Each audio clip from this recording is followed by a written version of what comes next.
Roy Suryo dan kawan-kawan mendapat dukungan dari sejumlah aktivis atas pelaporan terkait tudingan ijazah palsu Jokowi. Deklarasi dukungan dilakukan di Gedung Juang 45 Jakarta Pusat Rabu pagi. Mereka mendukung pengusutan ijazah Presiden ke-7 tersebut.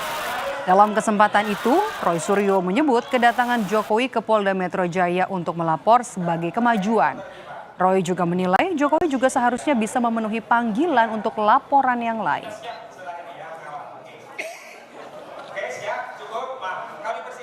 Jadi kalau dia sekarang yang saya lihat tadi datang ke Polda Metro Jaya dengan kuasa hukumnya, itu menurut saya ada satu kemajuan. Kemajuan untuk pelaporan kita yang dilakukan oleh dari Dr. Taufik dari Solo dan juga oleh TPUA yang di Dumas di Bareskrim. Jadi artinya kita mendukung itu segera diproses ya gitu. Dan kalau dia sudah berani datang lapor, dia juga harus berani datang untuk nanti di BAP terhadap pelaporan yang lain.